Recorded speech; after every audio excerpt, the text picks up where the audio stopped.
Good day. How are you? Amazing, right? Oh my God. Here comes Halloween, Halloween, Halloween. OMJ. It is right around the corner. And what are we doing? What are we doing? Yes, there's so much going on in this world, but there's a happiness and glee that we cannot shut down. We can't. And you know what? I'm going to really dive into it. We're going to get into it right after this. So stay with me.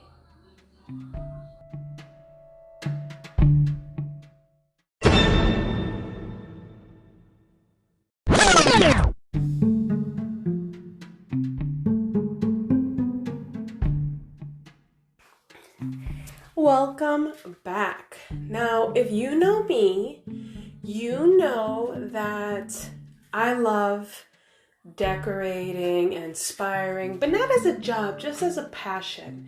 And especially when the seasons come, Halloween is one of my all-time favorite. Now, I'm not gonna go crazy over the top and do amazing things that I see other people do, but I just keep it Pinterest worthy, and I always do. But I love just certain types of things to add, especially in like my porch decor. Whenever you come to my porch, no matter what time of the year it is, and previously my stoop, whenever you come, I always have maybe a pumpkin, something, a plant, or something like maybe a witch's broom, something that tells you, hey, this house is approachable, it's festive. Because we live on such a big slope of a hill, on top of already what we call a mountain out here. I don't want anyone to think that it's an unfriendly atmosphere, maybe the scary house down the road. But I also want to just keep in mind how I like this presence to be. But let me tell you, does that mean we're going to go trick-or-treating? Oh, thinking about it. I know my littlest one, he is dying to stomp around town in his costume that he has already worn thousands of times and functified in this house because he's just so excited. And his birthday is right after Halloween. Last year, for his birthday, we made it a Halloween themed birthday party for him, only because his birthday is like right in between Halloween and Thanksgiving. We wanted him to feel just the love, right? And we had a great party. Thanks for everybody that came. It was a Halloween spooktacular. So this year we can't do that, right?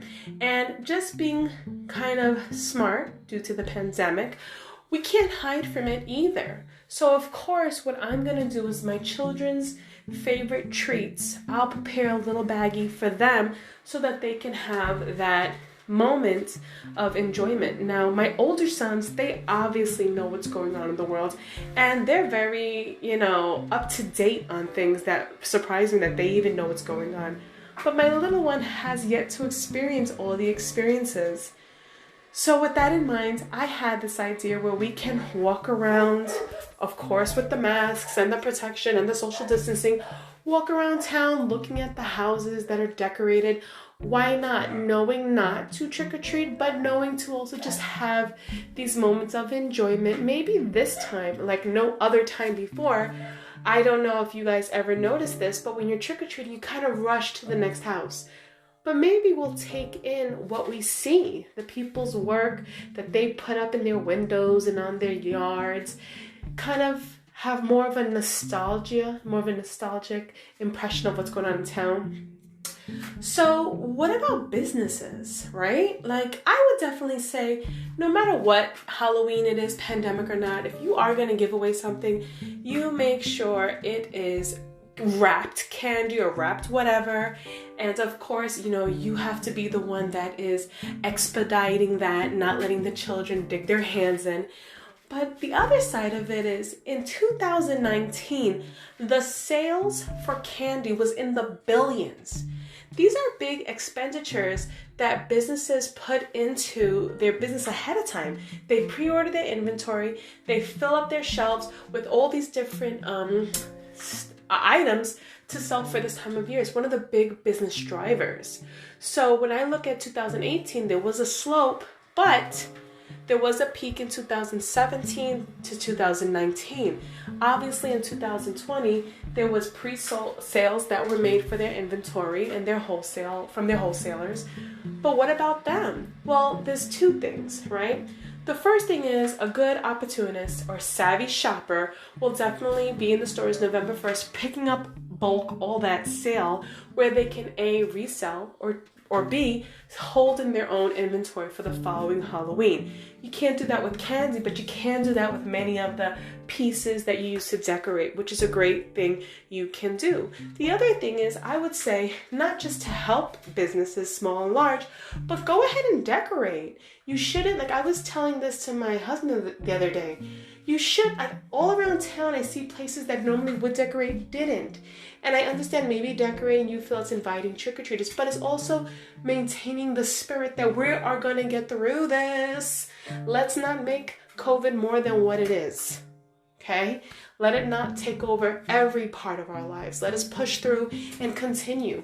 Now, the other side of that is the business where we want them to not lose their businesses. You know what's been the scariest thing I've seen? Many businesses with the wood on the door, closed, bankrupt, for sale, everywhere. And that is the scariest thing I've seen this Halloween. So what I would suggest is, please, just if you can, continue to help out your local businesses. Why not? And also, what I've also noticed, I was looking at Forbes the other day, and I love, you know me, I love research, analytics, data, anything financial. I just like to review it. And I saw that right now, online obviously has the highest growth in sales over last year. And by looking at this information, catalogs are the absolute low. Catalogs have been on the low for the last 4 or 5 years, but in this past decade, it's hit a very low bottom. And now in 2020, just waiting to see what those numbers are gonna be. But any catalog that offers an online discount has peaked. So that's amazing news. And by the way, just to piggyback on the last thing I said, candy, I said it's in the billions. It's in the 9 billions of sales. So right now, the number one candy sold everywhere is M&M's. All over the United States, some states have particular candies that they like. And if you go to Retail Me Not online, you can definitely see all this information. But for last year, M&M's was the number one. Reese's Pieces, the number 2. In my household, we also like candy canes. So the good thing, candy corns. But the good thing about candy corns, they're up 10% from last year. So we can see there's still some business going on, which makes you feel good about our economy. Not so scary, right? So, even my little doggies, they are also in the holiday spirit for Halloween. My little Coco, he just was groomed, but he is sporting a candy corn ascot. You know, he's very particular. Ginger, not so much. The last thing I wanted to mention is when you walk into my home, the first thing that greets you since this whole pandemic, I keep an apothecary jar of masks. Now, my husband makes and handcrafts all of our masks that we wear around town and where we go. So you'll see us in our festive masks with different designs, but we always keep in the jar disposable masks. So if people come and they feel they need a mask, or if we quickly have to grab something if we're at the door, so that way it's there. And now what I did was I have what do you call that? One of those candy jars that normally is filled to the top with Milky Ways and Kit Kats and M&Ms for all the trick-or-treaters. Well, I put the apothecary jar in there because, you know, we have to be smart, right? We can't continue to spread this pandemic. And just in case, I also want to be conscious of what's going on in the world. Thank you so much for joining me on this Fantastic Life. This was a short one, but I hope you enjoyed it. Take care.